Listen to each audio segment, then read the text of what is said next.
Ya sebenarnya itu kan ilmu rasa. Mm-mm. Apa bedanya kita dalam pengobatan? Mm-mm.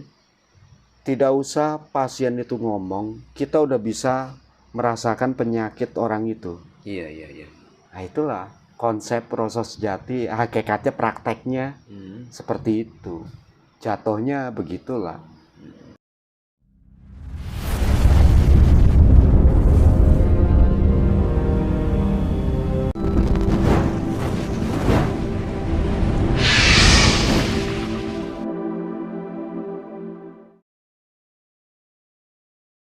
Ya. Apakah roh itu bisa masuk ke tubuh manusia? Contohnya roh orang yang sudah meninggal gitu loh, Bobo. Kan biasanya kan ada kan orang itu kejadian seperti ini. Kadang tiba-tiba itu ngomong, wah aku itu loh si A, nah, aku itu loh si B. Nah Nah, itu banyak tipuan tuh. oh gitu ya. Kalau yang asli Mm-mm. satu-satu saja. Hmm. Leluhur yang asli biasanya dari bayi. Sudah Oh, diikuti. iya, Tidak iya. mungkin besar. Dari kecil pun dia udah ada kelebihannya. Biasanya kalau terah seperti itu sih. Beda, titisan beda. Iya, iya, iya. Nitis kan bisa besar, tapi kan Oh, biasanya enggak seperti itu. Mereka biasanya yang namanya titisan udah tahu dari dulu, cuma tidak paham. Tahu tapi tidak paham dan memahami, itu toh. Karena dia bukan pejalan. iya, iya. Berarti intinya jika ada orang yang tiba-tiba ngaku ngomong sendiri lah, aku itu loh si A, si B gitu, berarti nonsen ya, Bapak? Lagi-lagi jelekin ini. Baku hantam lagi urusannya. Maaf, kita santai kok. Nggak harus serius. Aduh, inilah carut marutnya paranormal zaman sekarang. Iya, iya, Masya Bapak. Allah. Suruh bener aja angel. Udah banyak korban-korban wanita kita menyaksikan. Kasihan kamu Hawa. Nah, kita kembali ke konsep Tuhan tadi, Bu. Cara agar kita itu bisa menciptakan orang yang percaya Nurowo itu bagaimana, Bu? Maksudnya? Cara menciptakan manusia agar percaya Nur Allah, Nurowo. Itu apa yang harus kita lakukan? Ya berbuat baik lah. Itu aja ya. Nanti secara otomatis akan. Nah, yang memandang siapa? Masyarakat dong. Iya, iya. Kan itu. Bukan diri kita sendiri yang memandang. Masyarakatlah yang sebagai saksi. Dan melihat kan menyaksikan. Saksi dan menyaksikan. Lengkap, udah jangkep. Tanpa harus kita ini kusuk beribadah. Nur Allah ya, rahmatan lah. Suatu rahmat buat orang banyak. Otomatis itu. Sudah jalan jalurnya seperti itu. Ini ngomong Nur Allah tapi kelakuannya melenceng. Sekarang kan maraknya kan itu, Bapak. Orang yang sudah mengaku-ngaku dekat dengan Allah itu, dekat dengan Tuhan dan lain sebagainya, tapi kelakuannya nggak pantas. Itu kan sekarang banyak. Orang yang dekat dengan Tuhan selalu dalam kehidupan sehari-hari selalu rahmatan lil alamin. Itu sajalah intinya. Ilmu ikhlasnya tentu masuk. Nggak usah kita gembar-gembor orang yang menilai. Otomatis pamor kita di luar sana ya disegani orang. Iya, iya, iya. Otomatis. Ya. Bagaimana pandangan Bobo Hindro melihat fenomena-fenomena di pondok pesantren sekarang? Kan banyak kan yai-yai yang mencabuli santrinya, ya kan. Nah, padahal itu kalau kita melihat dia kan sudah bisa dikategorikan panutan orang banyak kan. Nah, itu bagaimana pandangan Bobo melihat fenomena seperti itu? Ya mereka belajar Quran tapi ruh Quran tidak menyatu. Jatuhnya kan ke situ. Iya. Nah, tradisi ajaran bergurunya kepiye? Itu loh. Iya. Perlu Hakikatnya dipertanyakan, itu ya dipertanyakan.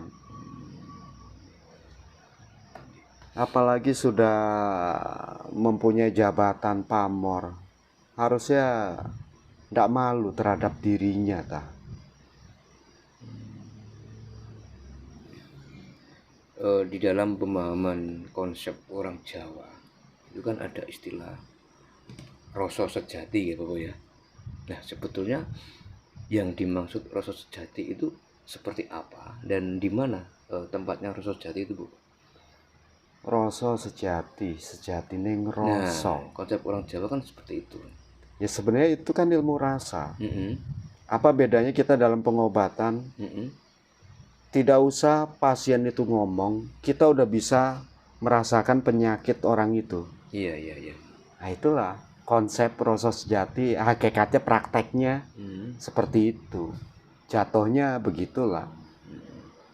Nah, kayak kita dipanggil pasien.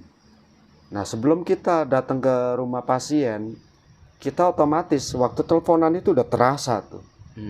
Masya Allah, penyakitnya seperti ini, itu tanda kita. Oh, waktu datang ke tempat orangnya, kita udah tahu penyakitnya apa yang harus kita lakukan dan kerjakan. Tanpa harus bertanya tetek bengek ke pasien. Udah itu aja hakikatnya. Iya iya iya. Terus tempatnya rasa jati itu di mana dalam diri kita? Ya menyatu dengan ruh, otomatis kan kita bisa ngerasain apa yang dirasa. Itu sajalah. Ya yang tidak kelihatan pun kita juga bisa tahu kok. Ibarat katanya seperti itulah jatuhnya, sensor. Iya iya. Nah kalau magic lagi tingkat tinggi, air putih, kita bisa rubah rasanya jadi entah ciu kayak. Iya iya. Bisa, asal dia senyawa sama-sama putih. Misalkan dia anggur hitam, ini bahasa cuma peribahasa saja lah, analogi. Misalkan ini kebijaksanaan dalam berilmu ya. Ibarat katanya aku punya murid tukang mabuk yang nggak pernah bisa diberhentiin mabuknya, tapi bisa kita tidak mengganggu hobinya dia, tapi dengan cara yang baik dan benar. Otomatis tuh digendam. Tiap minum kopi mabuk, jadi anggur.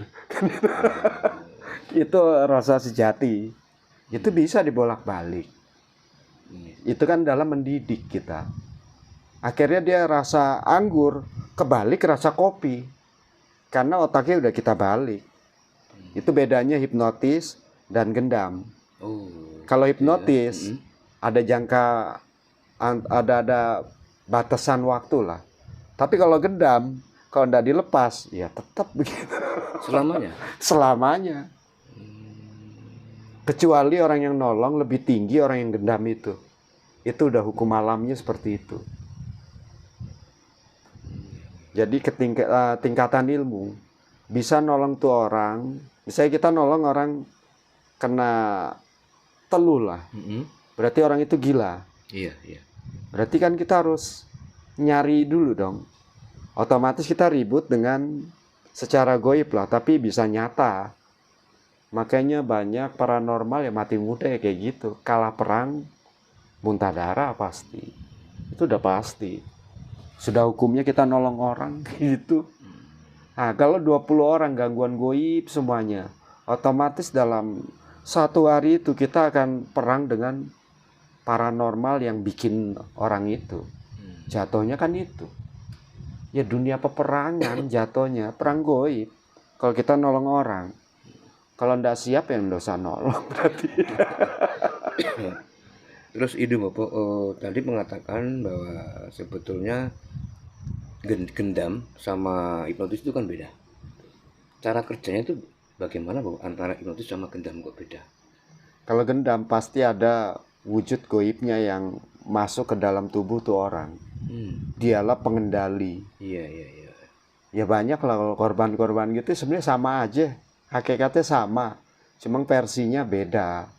Mungkin kayak gini. Iya. Kita biasa naruh orang itu security. Nah, besok-besok yang kita taruh pas pampres yang lebih terlatih. Nah, itu lebih sulit lagi nyingkirin. Kalau goibnya terlatih. Itu yang bikin sulit orang ngobatin. Apalagi model koteka, biar orang itu kotekanya, bonekanya ndak ditemukan secara goib, tidak kita ambil tuh setengah ruhnya, ya ndak sembuh tuh orang. Detik itu harus sembuh. Bisa kita tarik setengah ruhnya, masukkan ke tubuh manusia, biasanya gila dia kan, langsung sehat kok, langsung waras detik itu. Itu sajalah intinya. Makanya ndak mudah dunia goib. Bedanya orang ketika dia terkena gendam sama hipnotis, itu apa yang dirasakan? Linglung biasanya orangnya. Itu kalau gendam? Iya. Hipnotis. Oh. Kalau gendam ya bisa lupa ingatan.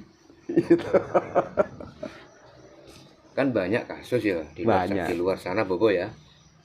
Ketika kita misalkan jalan ya kan, tiba-tiba dompet kita itu hilang gitu, terus kita bawa HP juga dites tiba-tiba hilang. Nah, apakah itu orang ini terkena hipnotis apa gendam kalau ada kejadian seperti itu? Tiba-tiba hilang. Karena kan sering kejadian di luar sana kan. Oh, sampai dia tidak sadar biasanya gendam loh. Oh, gendam ya. Kalau hipnotis masih setengah sadar, dia masih bisa inget gitu loh. Iya. Tapi kalau gendam, memorinya udah ngeblank. Itu perbedaannya. Makanya lebih bahaya gendam timbang hipnotis. Itu saja lah. Iya.